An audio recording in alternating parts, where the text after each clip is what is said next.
You're listening to episode 1 of the Thunderclap, the SLS student-produced podcast about life on the hilltop, brought to you by Eye of the Storm. Hello everyone, welcome to episode 1 of the Thunderclap, the Eye of the Storm podcast. Big thank you to the St. Luke's debate team for coming up with our podcast name. I'm Elise Kim, I'm a junior here at St. Luke's. And I'm Kate Matthews. I'm also a junior here, and we have a very special guest today. Hi everyone, I'm Mr. Yavenditti. I'm the Director of Studies at St. Luke's, and I teach Latin and a classical mythology class this year. And I think I'm here because I do a lot of the scheduling.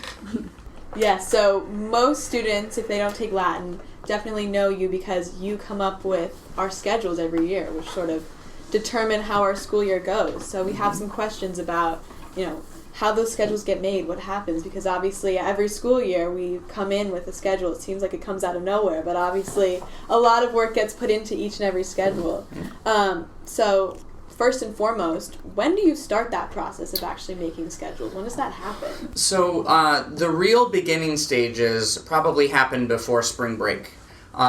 Because what I have to do then is I talk to the division heads, Miss Perry and Madame Barry, to talk about kind of what they need or what they see that might be different for next year. Then I talk to department chairs to see if there are new classes that are being added, any of that kind of stuff. And we kind of get our ducks in a row there. And then I do then I ask the teachers to make recommendations. So if students are recommended for an honors course or an AP course, if they're recommended for marine science but not anatomy for some reason, then I gather all that together and put it into our program.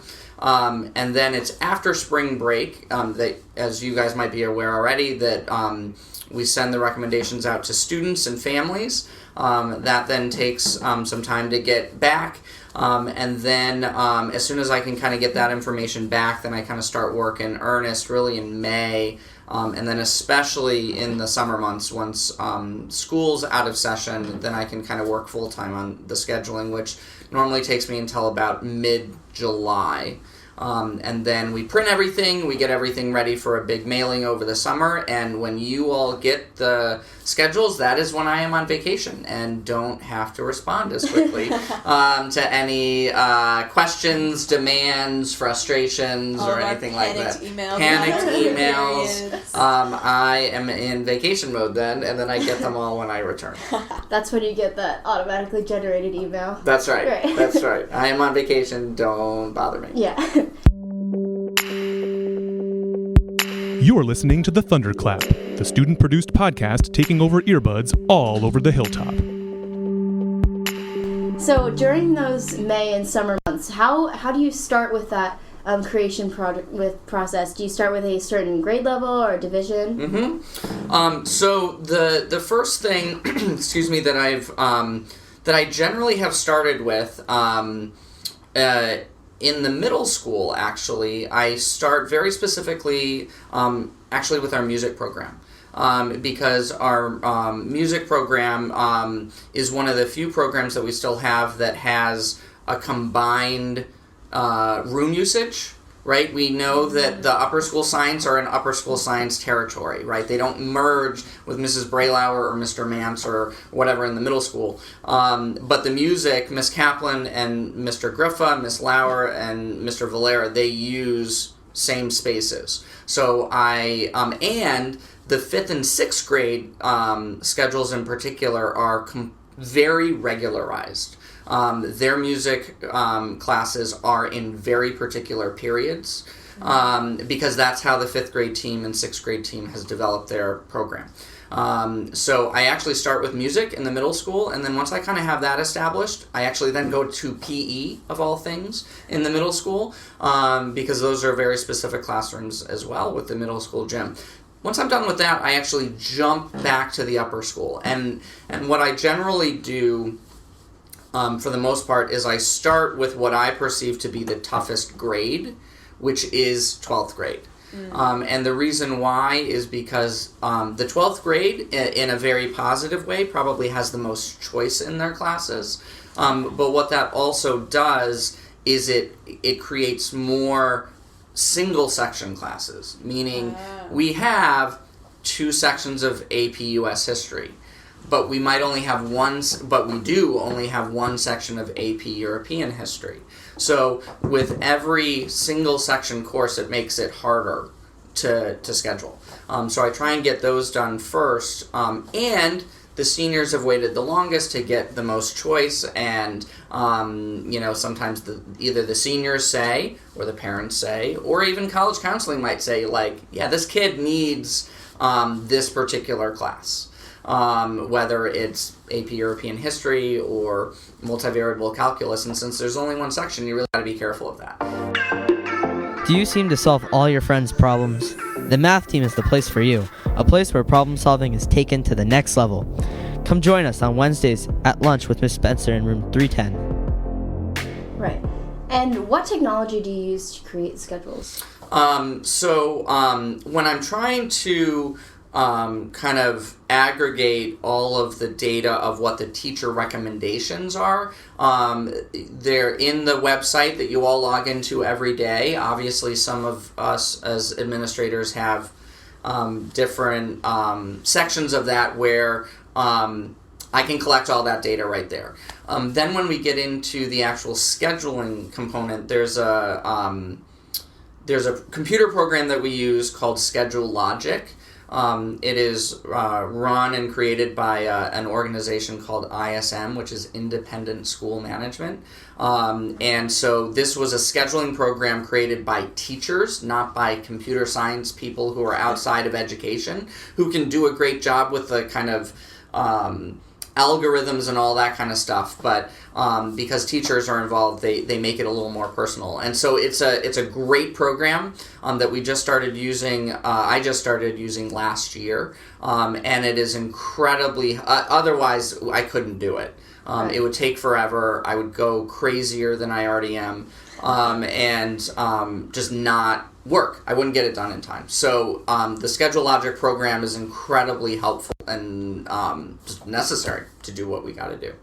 Which is so interesting. Was there ever a period of time before using that program or using another program where you had to go through and do it just yourself? Not since I've been here. Okay. Some people who might be listening to this might remember an administrator here at St. Luke's a couple years ago named Mr. Bailey, Guy Bailey. Right. When he started the scheduling process a long time ago, well before that, he and Mr. Kress, who's still here in our math department, they basically had to do it by hand. Oh my God. And while at the time they did that, there were far fewer students in the school and probably far fewer course options, that is still a level of work that I respect from both of them, could never do myself. And they just didn't have the programming probably back then. And luckily, today we don't have to do that because it just couldn't get done. It couldn't get done in the way that Mr. Bailey and Mr. Kress could do it in the past. Are you a St. Luke's student or faculty member with a special talent that needs to be shared with the world? Contact the Eye of the Storm team and we'll make a podcast or video to showcase your awesomeness. Oh my gosh, I can't even imagine going through and doing it by hand. Yeah. Absolutely. Mm-hmm. So the other sort of last thing we wanted to ask you about is obviously one of the bigger changes at St. Luke's last year was this new schedule, which it was obviously a very intensive process to create and to implement, and it's been a really cool change for the school. I'd love some insight, and I think Thunderclap listeners would love to know what was that process like of designing that schedule? Mm-hmm. When did you start that? When did you get the green light to say, all right, I'm doing something new? Yeah. Well, we started probably about a year and a half or so before, well, maybe even 2 years before we actually implemented the schedule. And Mr. Chuda in the middle school and I went to a conference about scheduling. which sounds about as exciting as it was. It was really informational, not exactly party time, but I'm shocked. yeah, a week of scheduling conversations. So we went through that conference, which was very, very helpful. It gave us some ideas as to different models, because the schedule that we had was probably at least 10, if not 12 years old.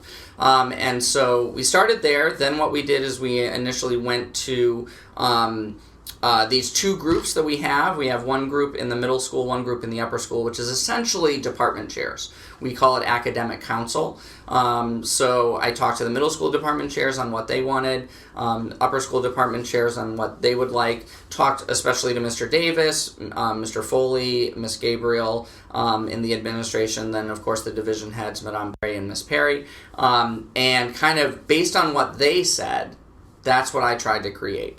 I didn't have necessarily a personal agenda on what I was thinking. I probably did, but I wasn't biased in the approach to kind of create something and say this is the best thing. We were really trying to do what was best for the kids. I also did talk to some students, namely the student government groups 2 years ago now, for both middle school and upper school, and tried to get some feedback that way. And then we had a bunch of different iterations that I would send out to the middle school council, the academic council of the middle school and upper school. I sent at least 3 different versions of schedules to the full faculty to kind of comment on. Oh, wow. And eventually we landed on a particular schedule that we thought would be best based on everything we were trying to do. Right. And that's kind of what we came up with. If you're an SLS student interested in videography, podcasting, and journalism, be sure to join the Eye of the Storm Club. And what do you think the greatest benefit of our new schedule is? Maybe a little known nuance. Well, I think one thing that we were really trying to do in the schedule is actually give a little bit more downtime to students. Mm-hmm. And some of that was in a very passive-aggressive way, in the fact that we did reduce our class number of periods from 8 to 7. Because frankly we didn't want as many kids taking as many classes. Right. We wanted the norm to be 6 instead of 7. Now, of course, we still have kids taking 7, but that number has gone down. We also tried to get more time during the day, so that's why we have club meeting time now on Wednesdays, so kids don't feel like they're having to rush to get their lunch to run to a meeting during lunch period.